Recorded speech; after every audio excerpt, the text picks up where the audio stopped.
আমাদের এখন কিছু হইলেই, বিপদে পড়লেই আমরা সবার আগে ফেসবুকে শেয়ার দেই, ঠিক কিনা? বিপদ একটা হয়েছে, শেয়ার দেই কোথায়? ফেসবুকে না, আগে শেয়ার করবেন আল্লাহর কাছে। কার কাছে? কথা বলেন, শেয়ার করব কার কাছে? বন্ধুর কাছে শেয়ার করার আগে, স্ত্রীর কাছে শেয়ার করার আগে, কারো কাছে শেয়ার করার আগে শেয়ার করব যার কাছে তিনি কে। কারণ তিনিই পারেন আপনাকে বিপদ মুক্ত করতে। তিনি ছাড়া পৃথিবীর কোন শক্তি আপনার কোনো উপকারও করতে পারে না, কোনো ক্ষতিও করতে পারে। এজন্য বিষ্ণু বলতেন, ইদা সাআলতা ফাসআলিল্লাহ, যখন চাইতে মনে চায় আল্লাহর কাছে চাও। যখন সাহায্যের দরকার হয় আল্লাহর কাছে সাহায্য চাও। বিশ্বনবী নিজেও বিপদে পড়লে সাহায্য চাইতেন কার কাছে?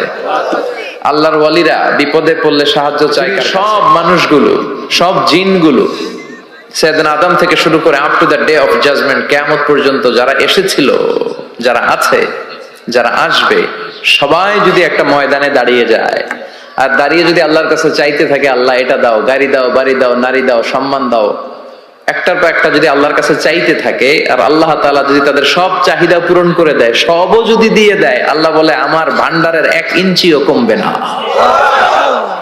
তো যার ধন ভান্ডার এত বিশাল, তাকে রেখে দিয়ে আমরা অন্য জায়গায় চাবো কেন?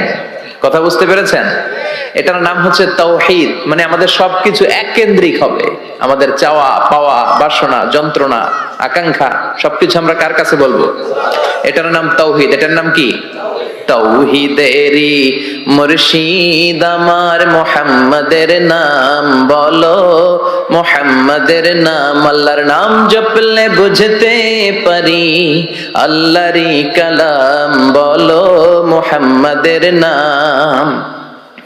ওই নামেরই রশি ধরে যাই আল্লাহর পথে, ওই নামেরই ভেলায় চড়ে ভাসি নূরের স্রোতে, ওই নামের বাতি জেলে দেখি আরশের মুকাম বলো, মুহাম্মাদের নাম। তাওহীদেরই মুর্শিদ আমার মুহাম্মাদের নাম বলো, মুহাম্মাদের নাম। চিল্লায় পড়েন আল্লাহু আকবার। তো এর নাম হচ্ছে তাওহীদ। তাওহীদ মানে হচ্ছে এক আল্লাহয় বিশ্বাসী হওয়া, ওয়াননেস অফ গড। আমাদের স্রষ্টা একজন। চিল্লায় বলতে হবে কয়জন? সাপেক্ষী গোটা বিশ্বের সবাই বিপদে পড়লে চায় কার কাছে? আল্লাহ চায় কার কাছে? হ্যাঁ, আল্লাহ কারো কাছে চায় না। এটাই হচ্ছে স্রষ্টা আর সৃষ্টির পার্থক্য। আমরা বিপদে পড়লে আল্লাহর কাছে চাই, আল্লাহ কারো কাছে চায়? আমাদের প্রয়োজন পূরণে আমরা আল্লাহর কাছে ঠেকা। আল্লাহ কি কারো কাছে ঠেকা? এজন্য আল্লাহ বললেন তোমরা সব ফকির। আমরা কি? রব্বুল আলামিন বলেন, ইয়া আইয়ুহান নাসু আনতুমুল ফুকারাউ ইলাল্লাহ ওয়াল্লাহু হুয়াল গনিয়ুল হামিদ। ও দুনিয়ার মানুষেরা শোনো, তোমরা হলা ফকির। তোমাদের প্রয়োজনে আমার কাছে চাও, কিন্তু আমি আল্লাহ কারো কাছে চাই না। আমরা সবাই ফকির। আমরা কি? তাহলে ধনী কে? চিল্লায় বলেন, ধনী কে? উনি কারো কাছে হাত পাততে হয় না, সবাই ওনার কাছে হাত পাতে। এজন্য আমরা ফকির, উনি হচ্ছেন ধনী। এজন্য সব বিপদে আপদে ওই ধনী আল্লাহর কাছে, অমুখাপেক্ষী আল্লাহর কাছে চাইতে রাজি আছেন তো? ছেলে হয় না, চাইবেন কার কাছে? মেয়ে হয় না, চাইবেন কার কাছে? না দুর্গার কাছে, সরস্বতী, খাজা বাবা, ল্যাংটা বাবা, আউলা বাবা, জাউলা বাবা, আছে না নাই? এগুলোর সাথে আমাদের কোনো সম্পর্ক নাই। সহজটা দিয়ে আমরা কত দিকে দৌড়াই। এক মসজিদে যে সেজদায় পড়ে কাঁদলেই আল্লাহ মনের সব বাসনা পূরণ করে দেয়, ঠিক কি না?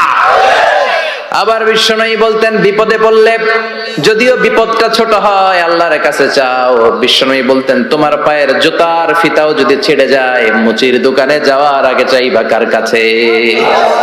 পায়ের জুতা ছিঁড়ে গেলে ঠিক করার জন্য কার কাছে যাই? আল্লাহর কাছে বলে যায়। মুচির দোকানে যাই না? বিষ্ণু বলেন, মুচির দোকানে যাওয়ার আগে একবার আল্লাহর কাছে চাইও।